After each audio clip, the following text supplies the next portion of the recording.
नमस्कार। ओम शांति। प्रॉब्लम क्यों आती है, इस विषय में हम चर्चा करेंगे। पहले तो ये समझना है हमें कि हमारे साथ जो कुछ भी होता है वो पहले से ही तय हो चुका है, क्योंकि इस दुनिया का जो सच है, पहले कर्म होता है, उसके बाद फल मिलता है। मतलब कुछ भी हो, आपके साथ कुछ भी हो रही है, इसके पीछे कारण तो जरूर होगा। मान लीजिए दो अजनबी रास्ते में जा रहे हैं, दोनों का जो डेस्टिनी है वो अलग अलग है, परंतु दोनों व्यक्ति जाते जाते एक्सीडेंट होता है और एक का पैर टूट जाता है। तो इसमें क्या होता है, दूसरे वाला जो है जिन्होंने एक्सीडेंट किया है और जो सही सुस्त है, उसको क्या करना पड़ता है, इसकी जिम्मेदारी उठाना पड़ता है। जो भी खर्चा होता है उसको, उसके पैर ठीक करने के लिए, ऑपरेशन के लिए, वो खर्चा उसको उठाना पड़ता है। परंतु दोनों एक दूसरे को तो नहीं जानते थे और एक दूसरे के साथ कोई दुश्मनी भी नहीं थे, फिर भी ये एक्सीडेंट हुआ। क्यों हुआ? हम एक्सीडेंट कहकर तो इसको अवॉइड करके चले जाते हैं, परंतु ये सच है कि ऐसा प्रॉब्लम क्यों आया, ये एक्सीडेंट क्यों हुआ। क्योंकि हमने जो ड्रेस मतलब शरीर धारण किया है इस जन्म में, वो तो अलग अलग है, परंतु हमारा जो आत्मा है, वो आत्मा पिछले जन्म के एक दूसरे के लिए कोई हिसाब किताब के बंधन में बंधा हुआ है, जो एक दूसरे को हिसाब चुक्त करना पड़ेगा। और इस हिसाब से ये एक्सीडेंट उसके जीवन में आया और उसकी भरपाई के लिए उसको पैसे भी खर्च करनी पड़ेगी और मेंटली जो प्रॉब्लम्स है वो भी झेलना पड़ेगा। ये सच है कि पहले हमें कुछ बोलने से सोचना पड़ेगा, मैं क्या बोल रहा हूँ, मैं क्या कर रहा हूँ। हम हमेशा दूसरों को ब्लेम करते हैं कि शायद उसने ये गलती की है, इसके कारण मुझे ये हुआ है, मैं प्रॉब्लम में आई, उसके कारण दूसरों को हम गलती ठहराते हैं, गलत मानते हैं।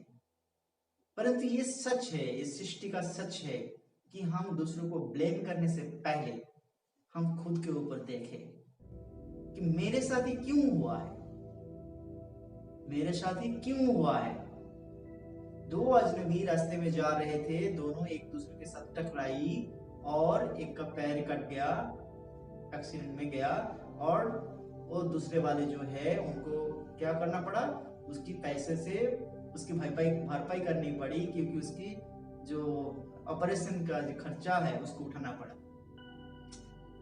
इस दुनिया में वो दोनों एक दूसरे को नहीं जानते थे, एक दूसरे के साथ कोई कनेक्शन भी नहीं है। तो फिर क्यों हुआ? क्योंकि उन लोगों का पिछले जन्म का कोई हिसाब किताब है जो बैलेंस तैयार नहीं हुआ, क्लियर नहीं हुआ, उसके कारण उसको ये समस्या आई, ये प्रॉब्लम्स आई। तो हमें इस जन्म के लिए जो जीवन हमें मिला है, इस जीवन को हमें सफल करना है। और जीवन को सफल कैसे करें? कर्म से। कैसा कर्म करें? श्रेष्ठ कर्म करें, जिस श्रेष्ठ कर्म से खुद का भला हो और सारी दुनिया का भला हो। इस हिसाब से हमें चलना पड़ेगा, चलना चाहिए कि अपनी कर्मों की गति को समझना है। यही ज्ञान है। परमात्मा शिव बाबा इस सृष्टि के रंगमंच पर आकर के हमें ये नॉलेज देता है कि बच्चे, ये शरीर तुम्हारा विनाशी है, ये आज रहेगा, आज है, कल ये नहीं रहेगा।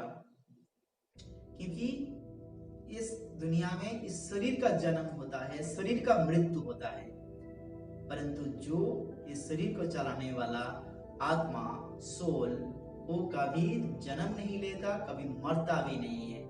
इसलिए कहा गया दुनिया में आत्मा अजर, अमर, अविनाशी है। यही जो नॉलेज है, इस नॉलेज को परमात्मा ने सहज सरल भाषा में सबको समझा रहा है। वो बच्चे हो, बूढ़े हो, शिक्षित हो, अशिक्षित हो, ज्ञानी हो, अज्ञानी हो, पंडित हो, गुरु हो, गोसाई हो, साधु हो, संत हो, सबको यही नॉलेज दे रहा है कि बच्चे अब घर जाना है।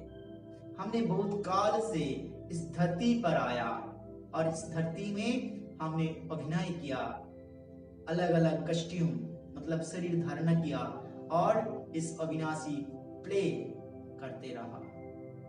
और ये प्ले चलते रहेंगे, चलते रहेंगे, चलते रहेंगे, ये कभी खत्म नहीं होते, लेकिन इसका रिपीटेशन होता है। ये इंटरेस्टिंग बात ये है, ये जो ड्रामा है सृष्टि का, ये रिपीटेशन होता है हर कल्प के बाद, नया कल्प शुरू होता है जो पहले कल्प की तरह होता है। इसलिए सभी फ्रेंड्स को ये कहूंगा कि परमात्मा से जुड़िए और अपने को आत्मा समझिए और दुनिया के सभी लोगों के साथ अच्छी व्यवहार कीजिए, अच्छी रिश्ते बनाइए। रिश्ता कहीं बिगड़ गया हो तो उसको सुधारने की कोशिश कीजिए, क्योंकि बिगड़ी हुई रिश्ते उसको भी भरपाई करना पड़ेगा आपको, क्योंकि ये नियम है, ये सिस्टम है। आपने कुछ करके रखा है तो उसका फल आपको ही मिलेगा, आपको ही खाना पड़ेगा, ये कोई नहीं खा सकता, क्योंकि कर्म का फल किसी को नहीं छोड़ता। इसलिए मैं ये कहना चाहूंगा, हम कोशिश करें सारी दिन चर्चा में हमने कितने लोगों के साथ बातचीत की, किस ढंग से बातचीत की, किस एक्टिविटीज कैसे किया, वो हम देखें, खुद को देखें और खुदा को देखें, मतलब ईश्वर को देखें, अल्लाह को देखें, गॉड को देखें, जो परम पिता है, जो सभी आत्माओं का पिता है, जो दुनिया को चलाने वाला है, जो दुनिया को परिवर्तन करने वाला है, वो परम पिता परमात्मा शिव बाबा है।